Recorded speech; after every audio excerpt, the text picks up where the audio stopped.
Good morning, everyone. We are the group Blue, and I'm Ahmad Salam Fatima Anas. Together with me is Danica May Ariola, Mr. Sudais Hussein, Mr. Dagping Clinton, and Miss Nicklin Lacchio, and Miss Rivera Angel Grace. So, the first reporter is me again, Ahmad Salam Fatima Anas. So, our topic is the moral and spiritual aspect of personality. So, ano nga ba yan? So, the moral and spiritual aspect of personality, it refers to the values, beliefs, and ethical principles that guide a person, behavior, and decision making. So, morality focuses on distinguishing the right from wrong and influencing how individuals interact with others and society, while spiritually, on the other hand, relates to one's sense of purpose and connection to something greater, whether it is through religion or personal beliefs. Together, these aspects shape an individual's character, integrity, and their sense of responsibility toward themselves and to others, influencing both personal growth and relationship.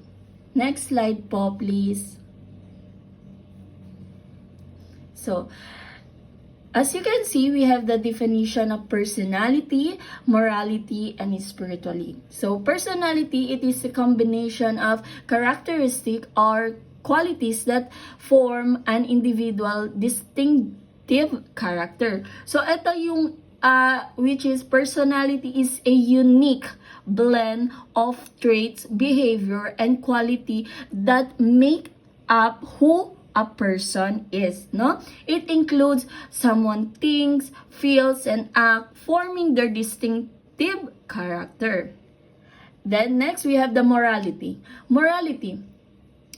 Morality, it is a principle concerning the distinction between right and wrong, good and bad behavior. So dito naman, it refers daw to a set of principles that help individuals to distinguish between right and wrong or good and bad. So this principle guide how people act, no, and make decisions, shaping their sense of fairness, justice, and responsibilities. Next, we have the spirituality. Spirituality, a sense of connection to something greater than oneself, which can involve religious belief or personal sense of meaning. So dito, it is a feeling daw of being connected to something beyond oneself, no? Whether it is through religious belief or personal search for meaning and purpose in life. It often involved in exploring deep questions about existence, purpose, the universe, helping the individuals find the inner peace, direction, in a sense of fulfillment. Now, next slide po. Thanks. So, every person feels good when he senses that he is being trusted, given responsibility to do in a certain things, being equal to and in line with his ability, and held accountability for his actions. So, the character of a person is a moral aspect of personality. So, parang ano siya, it express through a person's character, which encompasses their ability to act responsibly, make ethical decisions, and be accountable for their behavior. So it shapes how they interact with others and society. Next slide po. Thank you. So now, we have the institution influencing moral behavior. We have four. We have the family, the peer group, the school, and the church. So, family, next slide po, thanks. So, family is a major factor in the moral development of an individual. Through family, the child sees a standard picture of behavior appropriate for varying occasions. So, family daw, ito daw yung first nag-i-influence, teaching core values, ethics, teaching right from wrong, and from our early age. So, it provides a foundation for a person's sense of responsibility, respect, and integrity. Next slide po. Thank you. So next we have the peer group. So it is a social group whose members have common interests, so social positioning and age. So dito sa peer group, especially during our adolescence, it plays an essential role in reinforcing challenges to these values. So the desire here is to fit in influence choices, no? Encouraging behavior that align with the group's moral standard, whether it positive or negative. So that will be all for my part. Next reporter, please. Thank you. Grace Rivera, and I'll be continuing the report. And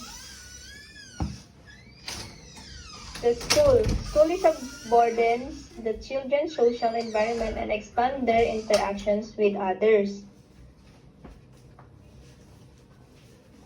So, dito, dahil isa rin ang school sa nagbibigay ng malaman ng kahulugan ng moral at spiritual na aspect. At dahil sa mga iba't ibang uri ng individual na nag-interact tayo like sa classmate natin, teachers, schoolmate, and the moral spiritual in the school may play a significant role in shaping the overall and the characteristic and well-being of a student. And here are some ways in which this.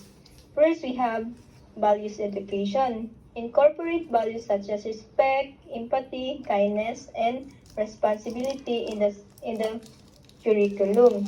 And this can be done through the storytelling, role-playing, and group discussion. Second, we have spiritual development. Provide opportunities for students to explore their spiritual beliefs and values through meditations, prayer, or reflection sessions. So, this can help them develop a sense of purpose and meaning in life. Characteristic education. Focus on the teaching characteristic traits such as self-discipline, perseverance, and responsibility through various activities and programs. And fourth, we have serving learning. So, encourage students to engage in community services activities that promote social responsibility.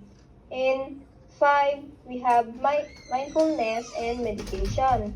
Incorporate mindfulness and meditation practices into the daily routine to help students develop self-awareness, focus, and emotional regulation. And 6, we have role model. So, encourage teacher and staff to serve as a positive role models by demonstrating good values and behavior themselves. And exclusive environment. Foster an exclusive environment where all students feel welcome, respect, and valued regardless for their background, culture, or belief. And the benefits of moral and spiritual aspect of personality in the school is improved student well-being, and fostering a sense of purpose, belonging, and self-awareness can lead to improved mental health and well-being.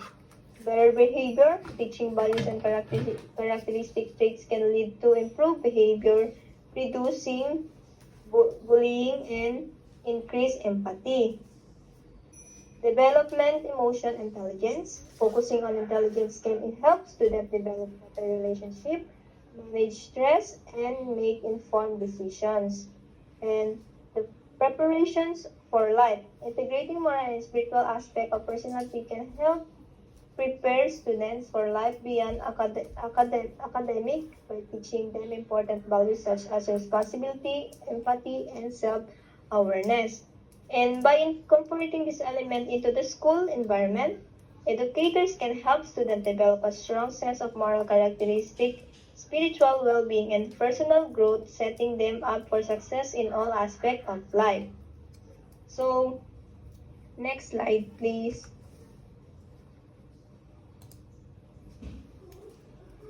The church. The church is a social institution entrusted with the task of teaching morality to individual, and groups. So, sa church kasi, dito rin natin makikita yung ano yung pananampalataya meron tayo at gaano ba natin kaalam ang mga words of God and yung belief natin dahil tayo ay may iba't ibang uri ng paniniwala at pananampalataya. Yung willingness mo matuto sa mga more spiritual aspect na kung saan ka man nabibilang na religion. So, in the content of, for example dito, in the content of Christian technology, the moral aspect and spiritual aspect of personal are intricately linked to the concept of Christian faith and the nature of humanity. And here's some overview. Moral aspect, number 1, we have ethics. The moral aspect of personal in the church refers to the principles and values that guide human behavior and as outlined in